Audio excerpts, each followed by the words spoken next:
48 hours ago, over 100 athletes descended on the town of Golden in British Columbia. 24 hours ago, the top secret race course was revealed for the first time ever.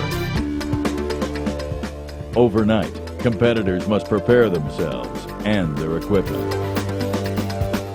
And now, an 18-hour adventure of a lifetime begins. This is an adventure race. This is Race the Rockies.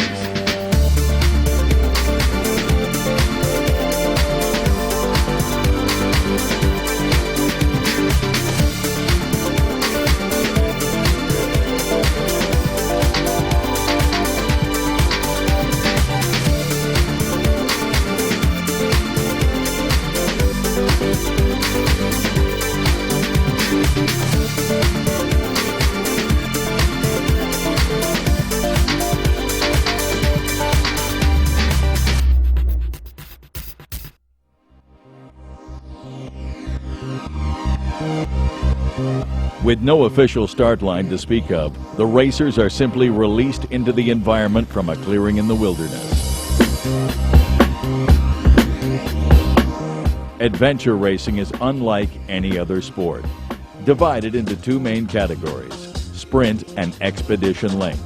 A sprint event, believe it or not, is anything under 24 hours, with expedition length races lasting for up to 19 days, non-stop.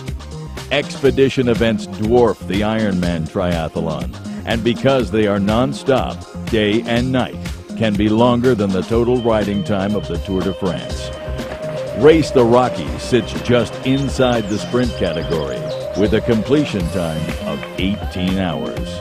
We asked race director Mike Melnick to describe the first part of the course. Competitors will start in Parsons. They'll be given a surprise CP0 where they'll have to run up the road, punch their maps, and then come back, and then they can launch their boats to begin a 37-kilometer paddle, which will take most competitors about 3 hours plus. Once they finish the paddle, they'll be at Nicholson. They'll transition to hike. They have to remember to bring their climbing gear because they're going to be confronted with a couple of ropes challenge. They'll hike up the Columbia Valley about 5 or 6 kilometers until they reach the massive zip line. At the zip line, they have to decide if they can handle it or not. All team members must go across as one, or they're disqualified. But for now, the racers will just focus on the long paddle directly ahead of them. And this 37-kilometer section is starting to show everyone exactly what kind of terrain they will be up against. This paddle yet? Probably after 4 hours I might get it. Traditional adventure racing is a mixed-gender team sport. Groups made up of both men and women must stay together for the entire duration of the course. Mike Melnick chose to open this event to individual competitors to try and make it more accessible to rookies. I've done a number of shorter races, 12 hours to 36 hours. I've done a few expedition races, all the way up from 3 days to 12 days. Each one of them has a number of ideas that I enjoyed and some ideas which I didn't. And I try to take those ideas that I liked and disliked and separate them out so that all the best aspects of adventure race is brought into one race.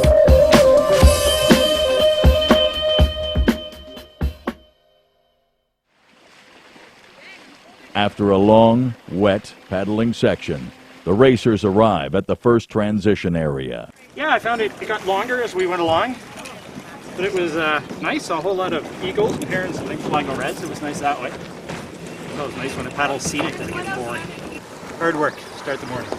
Transition areas are where participants change race disciplines, in this case from canoes and kayaks to the first orienteering section. Transition areas also provide teams the opportunity to access their equipment boxes. After the secret course was revealed yesterday, racers had only 4 hours to carefully pack 2 bins. Racers adhere to a strict leave no trace philosophy, and they must carry everything they need in and out of the forest. If they followed directions and planned properly, they should have everything they need for the next few hours. What is that pink stuff? Oh, you don't know. What's in the Barbie thermos? Let's open that up. Beef stew. Yummy. Yeah. Anything in a Barbie thermos is good. The first competitors came into the transition in about 3 hours. They are ready to leave, as the majority of racers follow about 45 minutes later. Yeah, I believe we're dead last, and that's exactly where we want to be. Expecting just that, long and pretty slow, and yeah, it's pretty good though. Orienteering is the art of making your way through the wilderness with nothing but a map and compass. Here, skill and strategy can have enormous effects on rank and fatigue. Some of the strategy always comes as you're going, depending on what you find. So, you can never say for sure what you're going to do, but I have a good idea of where we're going. We gave blood, I think, at this transition. Yeah, the mosquitoes. Although a 37-kilometer paddling section may be a full day to others, it is safe to say now is where this race truly begins.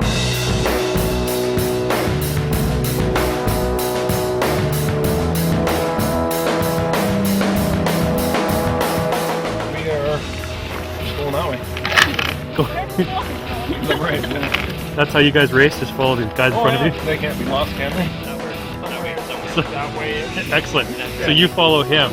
These races before? First one. Rookie team. Rookies. Got your route plan, guys? Yep. Just trying to get away from the mosquitoes. Basically, every day's an adventure race. I intensively thought about training. Yeah, we've been watching the Tour de France too. That really inspired us. Well, we're going to go for the zip line and see what happens. That's kind of our plan right now.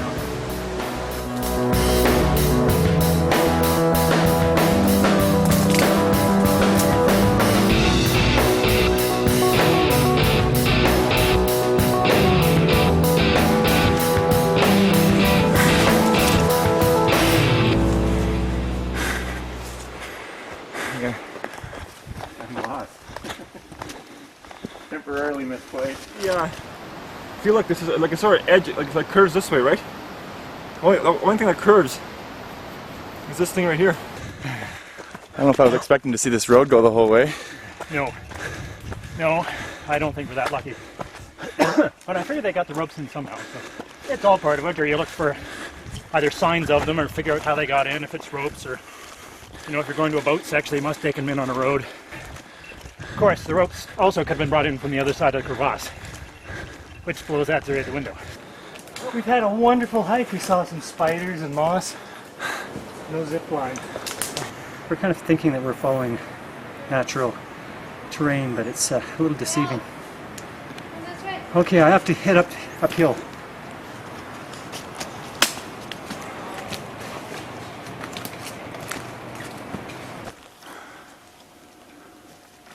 What do you think? Where are you? Right here.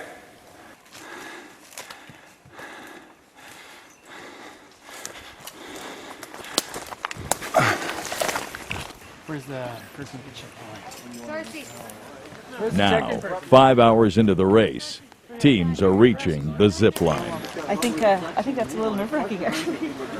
While stringing the rope across the 200-meter wide and 300-meter deep gorge by helicopter, the line was inadvertently set slightly uphill. Intended to be a 1-minute high-speed downhill thrill ride, it has become a 15-minute exercise in exhaustion and adrenaline. I don't know if I can say this on film, but I'm going to crap my pants. I don't know if my arms will give out first or if I'll do that first. The first point where teams have to make a strategic decision is definitely at the start of the ropes. Psychologically, it's a very difficult challenge. We're talking 200 meters across, 300 meters down, and nothing but rock. All team members must cross the zip line, and if they don't, they are disqualified. So they must choose if they can do it or not. If they can't, their option is to descend down to the canyon floor and cross at a log crossing, and then return to CP3 to check in with the staff on that side. So you're gonna give it a go? Well, I think so. We're going to do some time calculations here, I think. What do you think, Garrett? Do 10, 12 minutes per person? Oh yeah, it'll be no problem. What do you think, Karen? You're not going to do it? How come? Well, I'm getting ready to go across and hopefully not die, but We'll see what happens. Just because of the time, and I'm concerned about the effort going across the rope, it might be better to keep moving and stay on the trekking. I'm going all the way. This might be coming out on the way down, but we'll see how it goes. I don't want to hike all the way down and all the way back up that canyon, so I want to take the shortcut across. No zippy for today. But a zippy. We don't have the upper body strength to do that. We watched, we said That's all uphill. That's not 80 meters down. With wait times of up to 2 hours, choosing the traverse is almost certainly a race-ending decision. However, at any adventure race, there are only a handful of teams looking to cross the finish line in first place. Whether working together and bonding as a team or challenging yourself as a soloist, merely finishing an adventure race is quite an accomplishment. Those that choose to wait for the rope traverse will be rewarded with the experience of a lifetime.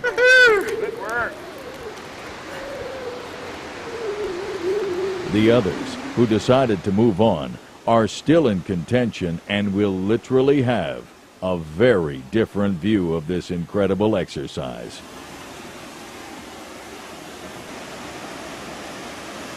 Helmet? Paul? Helmet! Don't fall right above each other. Anyone hoping for an easier way out is about to be sorely disappointed. Where the zip line went slightly uphill, the only other way across is straight down, only to ascend the other face. I just want to see why everybody's going down there first. Checkpoint? Yeah, this is 2A. Alternate. This is to bypass. I didn't mark the alternate. I just did. Oh, okay. This is too dangerous to go down. I think we should hike along here and go down there. I think we go down. Then we have over there trees with at them least. guys. Yeah, and go down through the trees. let's do that. Then we can hang onto the trees and there's no boulders falling. Okay.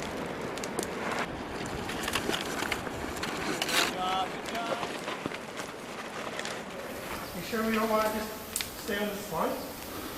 No. Once the racers have found the alternate river crossing, they must still clip into ropes for safety. Unclip this tether first, flip it to the far side. While slightly less spectacular than the zip line, a slip into fast-flowing white water could be just as deadly. Now, regardless of which route racers picked, there is no place to go but up.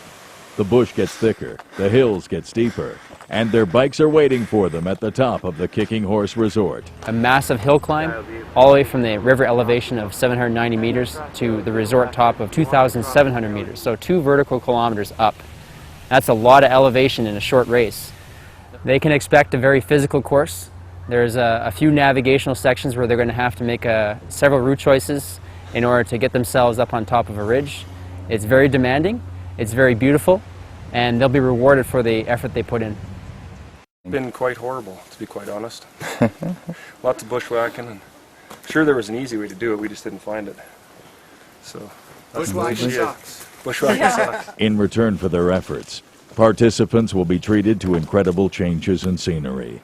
Passing through 2 kilometers of vertical elevation gain dramatically illustrates variations of the mountain environment.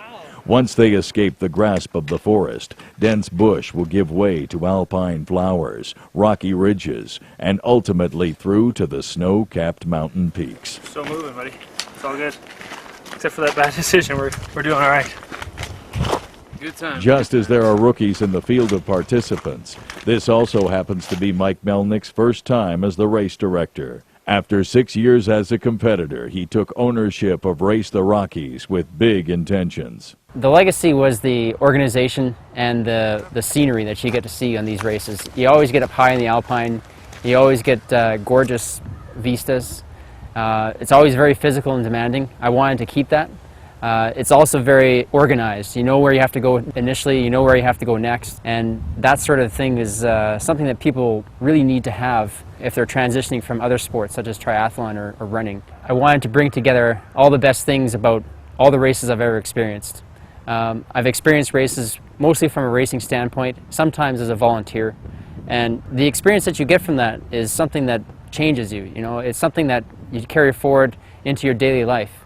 It gives you confidence, it gives you intelligence in terms of how to handle situations. And from those points of view, I wanted to make sure that those were amplified so that they get to experience adventure racing like I have. I think what got me into the sport was the potential for teamwork, the places that you get to go, the travel. And then once I tried my first adventure race, I found out that it wasn't all physical stamina. It was a lot of mental and smarts that got you through the race. You know, you're working so hard, you came out of the last leg next to last, and then you make a good move and all of a sudden you're in the top 5. That kind of excitement is something that really sets adventure racing apart from most other sports. It can't get much worse. Can't get much worse. Why? I assume we're in last place. Nope, not even close. Second last? I think you're well ahead of most other teams. You're kidding me. I haven't seen too many pass by. Because we screwed up when we got, no, we took the scenic route. Legs are shaking a little now. Well, Brent's lucky that way, because every time he picks a route that seemingly could be absolutely stupidity, it turns out to be really, really good. We weren't quite sure where the top was. We couldn't go back down. And it was thick. It was thick. It was maybe a poor route choice, one might say. But Talking to others, it doesn't seem like there was a better route choice. Right. Pushed through the woods for an hour and then finally hooked up to this trail. Yeah. So we probably should have been on that trail in the first place, I guess, but whatever. We're here, we're moving. We're here and we're hungry and we are tired and I have to pull Megan. So, it's okay. It's all right. We'll make it to the end.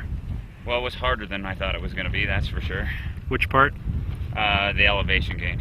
I'm going to pull out at the bottom. I'm just not enjoying it anymore. You think you're done? I'm not that physically tired. I don't know. Well, I ran out of water about an hour and a half ago. Yeah? yeah, I think we've been out of water for I've been out of water for 2 hours. 2 hours. I want my Red Bull. My wife and daughter are meeting me at the bottom, so I'll have dinner with them and salvage part of my weekend. It's been really kicking our butts. See guy with sore feet. See guy with sore feet walk. The most beautiful race I've ever done. It's worth all the pain and suffering. Oh, you're gonna be downwind of me now. Stop. Did you get that on film? Sweet. Come to see us at our finest, eh? Having completed a 20-kilometer hike, teams are excited to see their mountain bikes waiting at the second transition area. I can see where my bike's parked. That's right. So I'm gonna go there. Right on. A few minutes and you're ready. All right. The final section, which I think is expedition quality, is technical single track. Lots of it. The mountain bikers in the race pack will really enjoy this course. The people who are not technical savvy, they're going to have a difficult time getting down the mountain. Adventure races never use the same route twice and always showcase terrain unique to the area. With the final checkpoint set at the Kicking Horse Ski and Mountain Bike Resort, this Race the Rockies includes a world-class downhill cycling route.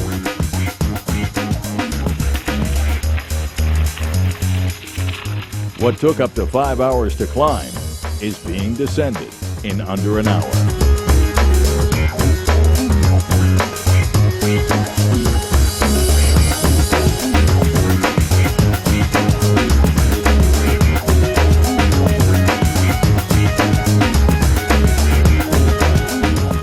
Although Mike has set a very high bar at this event, he has been careful not to alienate the entry-level racer. In an amazing feat of logistics, he has been able to design a beginner, intermediate, and expert course in one.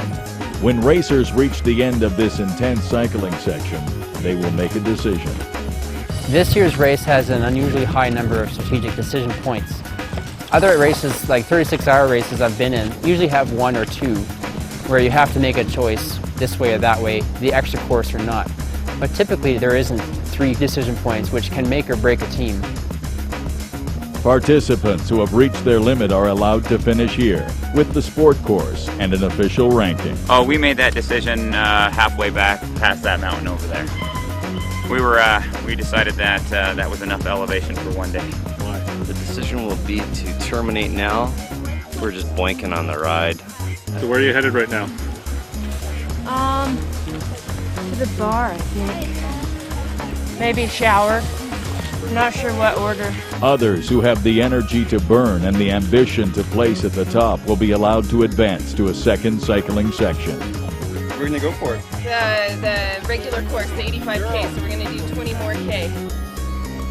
Well, I doubt whether we finish, but there's no doubt what we're gonna try. To discourage all but the most determined, this route goes straight up the mountain face. When these racers return after an estimated 5 hours, the choice will be required again. This time, if they choose to go on, teams will set down the bikes for another tricky orienteering section. Each completed state of the race will rank teams above the competition. The trick is this. If they are not finished within the non-negotiable 18-hour total race time limit, they will be disqualified, making their extra effort completely worthless. It's even further. Yeah, remember when we left the I mean, that's what makes adventure racing a mental game. You have to decide if you can do it or not. You have to decide which route to take. You have to decide if you can attempt the more difficult courses that are presented before you. We've decided that we're going to go out there, see how fast we're moving, but given that it's 8:30, course closes in 3.5 hours, no one else is in transition, we might decide to play it safe. Becoming a race of attrition, only 23 of 106 athletes completed the regular course, and only 2 teams are racing for first place on the advanced stage. We'll try and get as many as we can, see what we can do. I'm pretty beaten, but Trevor has pushed me and Angelique half around the bloody course. I'm not letting him down now. Referred to as a road game, this tricky orienteering section consists of unmanned checkpoints that can be gathered in any order. It is impossible to know where the 2 remaining teams are, or in which order they may finish. For now, the sport and regular racers continue to reach the end. Unlike all other sports, an adventure race finish line seems anticlimactic. After the incredible scenery, the insurmountable obstacles, and once-in-a-lifetime experiences, this final checkpoint merely allows competitors to stop and truly enjoy the journey they have made.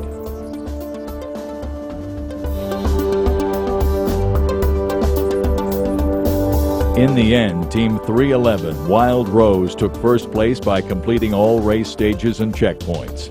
Team 314 Comex Kinetics would finish second with just 1 checkpoint less.